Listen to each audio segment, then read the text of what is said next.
महाभारत का युद्ध समाप्त हो चुका था। कुरुक्षेत्र की धरती योद्धाओं के रक्त से लाल पड़ी थी। पांडव विजय हुए, लेकिन इस जीत के साथ उनके दिलों में भारी पीड़ा और अनगिनत प्रश्न थे।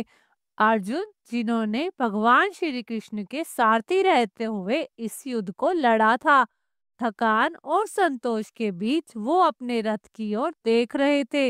यह रथ वर्षों तक उनकी वीरता का साथी रहा था, परंतु युद्ध समाप्त होते ही उसमें अजीब से परिवर्तन दिखने लगे। रथ की लकड़ियां टूटी फूटी लग रही थी। अर्जुन ने ध्यान दिया कि जिन रथ के पहियों ने पूरे युद्ध का भार संभाल रखा था, अब वे कमजोर दिखाई दे रहे थे। कृष्ण ने अर्जुन से कहा, तुम अपने रथ से उतर जाओ।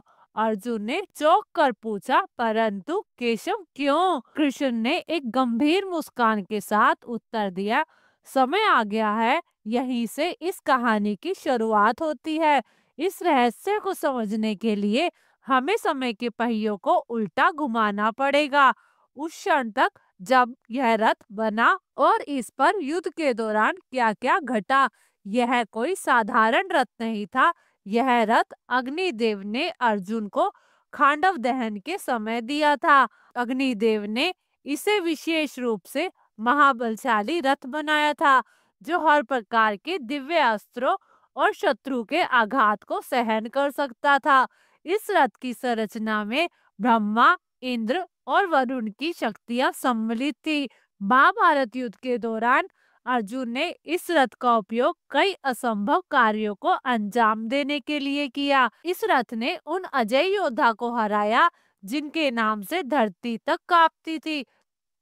परंतु क्या आपको पता है कि हर बार जब अर्जुन किसी ब्रह्मास्त्र या पशुपास्त्र का या अन्य दिव्यास्त्रों का उपयोग करते थे, तो उन शस्त्रों की ऊर्जा इस रथ पर प्रभाव डालती थी। यह रथ उन शस्त्रों के घातक प्रभाव को अपने अंदर समेटे जा रहा था। युद्ध के दौरान अर्जुन को इसकी शंका का एहसास तो हुआ, लेकिन इसकी सीमा का अनुमान नहीं था। युद्ध के मैदान में अर्जुन का रथ एक किले की तरह था।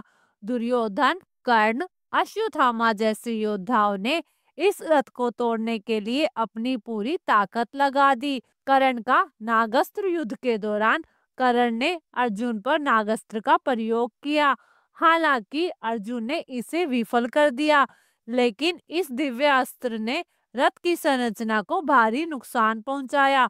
द्रोणाचार्य के ब्रह्मास्त्र, द्रोण ने अर्जुन के खिलाफ ब्रह्मास्त्र का इस्तेमाल किया। श्री कृष्ण के मार्गदर्शन से इसे निष्प्रभावी किया गया, लेकिन इसकी ऊर्जा रथ के अंदर समा गई। जयद्रथ वध, जब अर्जुन ने जयद्रथ का वध किया, तो सूर्यास्त के समय उनके रथ पर इतनी अधिक ऊर्जा केंद्रित हो गई कि वह अदृश्य रूप से क्षतिग्रस्त हो गया। जब युद्ध समाप्त हुआ तो पांडवों ने अपनी विजय का जश्न बनाया, परंतु कृष्ण शांत और गंभीर थे। उनका चेहरा किसी गहरी चिंता का संकेत दे रहा था। अर्जुन ने उनसे बार बार पूछा, हे मधुसूदन, आप इतने चिंतित क्यों हैं? हमने धर्म की रक्षा की है, अधर्म का अंत किया है।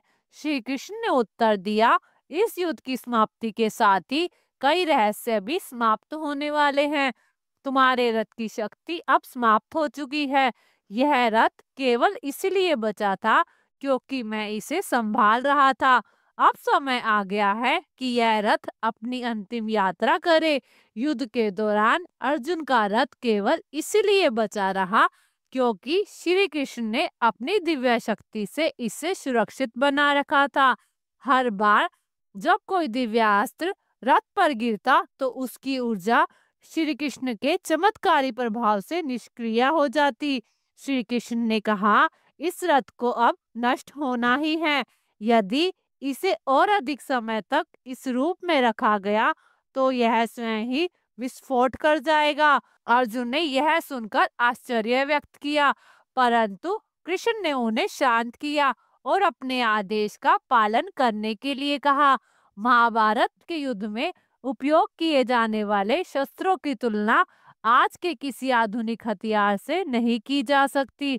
ब्रह्मास्त्र पशुपास्त्र और नागास्त्र जैसे शस्त्र न केवल विध्वंसक थे, बल्कि उनकी ऊर्जा इतनी अधिक घातक थी कि वे धरती और आकाश को भी नुकसान पहुंचा सकते थे।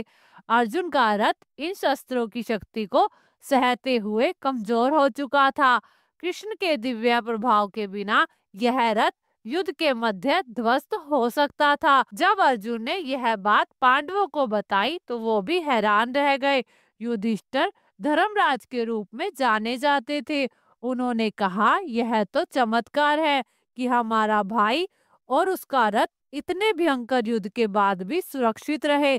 भीम, जो हमेशा जोश से भरे रहते थे, बोले, अगर यह रथ नष्ट होना था तो युद्ध के बीच में क्यों नहीं हुआ?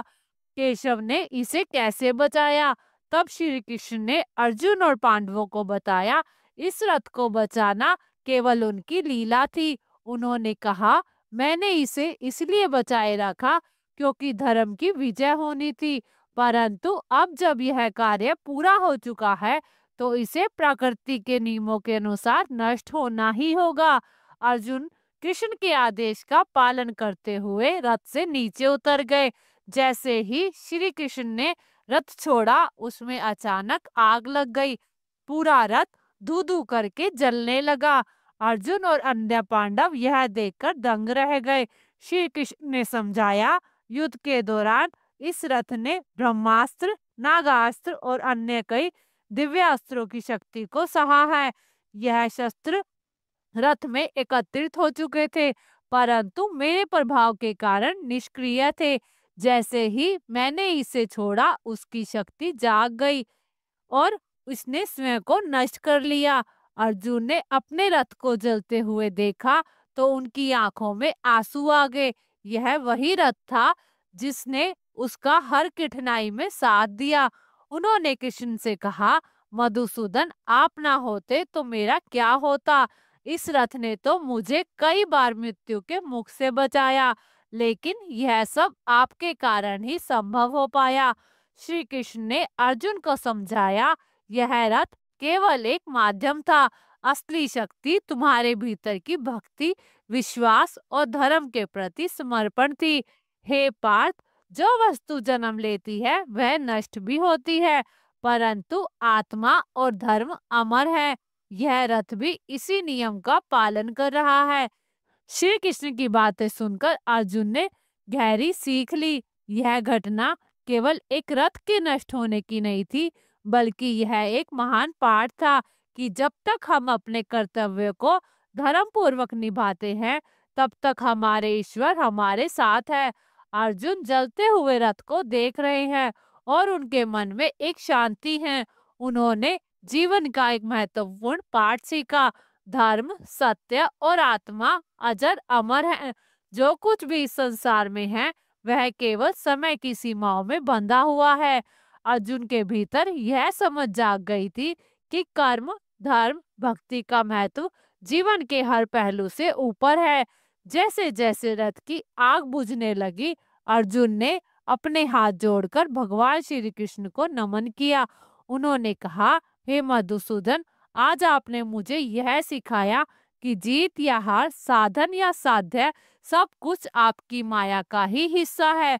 मैं कृतज्ञ हूँ कि मुझे आपके साथ यह अनुभव जीने का अवसर मिला। यह कथा केवल अर्जुन के रथ के नष्ट होने की नहीं, बल्कि जीवन के सबसे बड़े सत्य को समझने की है। यह दिखाती है कि हर चीज का एक उद्देश्य और समय होता है। जब तक उसका उद्देश्य पूरा होता है, वह अस्तित्व में रहती है और उसके बाद उसे नष्ट होना ही है। श्री कृष्ण का यह दिव्य उपदेश न केवल अर्जुन बल्कि हम सभी के लिए एक गहरा संदेश है। जीवन में कोई भी उपलब्धि या साधन चाहे कितना भी बड़ा क्यों ना हो, हमेशा के लिए नहीं रहता। जो रहता है वह है हमारा धर्म, हमारा सत्य, हमारे कर्म। अंत में हमें बताते हैं कि कर्म करते रहो। धर्म की राह पर चलने वाला व्यक्ति ही सच्चा विजेता होता है। यही महाभारत और अर्जुन के रथ की कहानी का सबसे बड़ा संदेश है। दोस्तों, अगर आपको यह वीडियो पसंद आया हो तो कृपया लाइक करें और शेयर करें और हमारे चैनल को सब्सक्राइब करना ना भूलें। धन्यवाद। जय श्री कृष्ण।